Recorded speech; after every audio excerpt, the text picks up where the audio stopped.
Hi everyone, my name is Steven and I'm very happy I can talk a little bit about the power of diversity for Belgian companies. Some of you may know that I spent quite some time in Silicon Valley to look at how companies drive innovation over there, and last week I was in China to do exactly the same thing. And it's really interesting to see both angles of the world and the two superpowers innovating, because what really is fascinating is that they use a totally different approach in terms of diversity. I mean, if you go to China, it's going to sound funny, but all of them are Chinese, and there are a lot of them. Right? There's 1.4 billion Chinese people, and you have hardly any diversity in companies. I mean, we've been at a big tech company, and there was one American guy working there. All the others were Chinese. It's the total opposite if you go to Silicon Valley. There you hardly see American people working in those companies. If you walk around on the campus of Google, you see a lot of Asian people, many Asian people living there, a whole bunch of European. I mean, it's like the world in one campus. And it's totally different, and it works on both sides. But there's a trick. I mean, there's this thing that is completely different in China. Why it works in China? Why don't they need diversity? Because those big technology companies only focus on one market, the Chinese market. If you look at Tencent with WeChat, they focus on the Chinese market.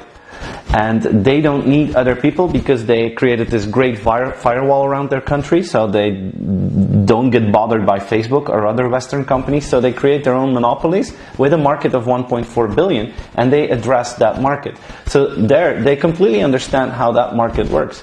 If you look at the US, if they wouldn't have the diversity they have right now in Silicon Valley, it would be a total disaster.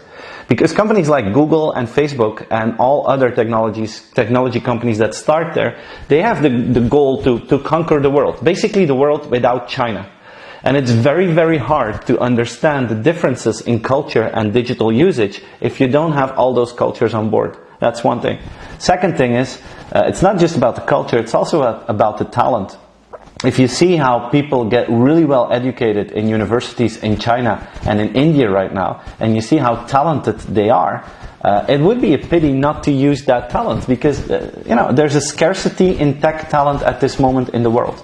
There are not enough American people to keep up with the requests of Google and Facebook and Microsoft. They need that diversity. It's even interesting to see that companies like Microsoft or like Google even have non-native US CEOs. So it's really part of society. And I think they've done a pretty good job in integrating those people. I mean, my aunt and uncle, they live in Silicon Valley. They live on this square. And my aunt is Belgian, my uncle is American. Next to them there's a Mexican family. Next to them there's some people from Thailand. On the other side there's some people from India. All of them are active in the tech industry. They integrate it completely, and it's like a diverse world that they created over there. And that really it creates some sort of an openness and warmth and spirit for change. And I think that is something we can learn here in Belgium. I think we think too small. I mean, we're still thinking like we're making stuff for Belgium. And we make an extrapolation of how things work in Belgium and then think that's the same all over the world. We even take our own little hometown or like family situation often like reality. I mean, I meet so many people that say, hey, I don't use Facebook, so Facebook is going down. No, Facebook's not going down. They've got 2 billion users around the world, and people from all nationalities are using that. So I'm afraid that if we don't open our minds towards people from different origins in our working environment, we will have a very hard time to really make it to this next phase. Because the truth is, if you look at Europe, we are not part of the game right now. We're just not part of the game. The 20 biggest companies in the world, 12 are US, 7 are China, 1 is Japanese, 0 from Europe. If you look at the way society is changing in Europe versus US and versus China, we're lagging behind.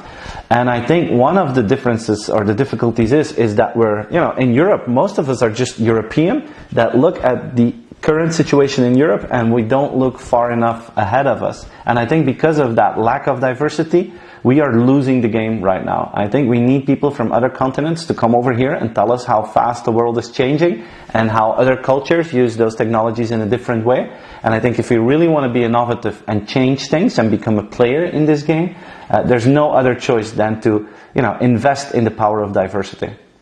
I hope that gave you my perspective on things. And of course, I wish all of you a fantastic day, and thanks for having me. Bye-bye.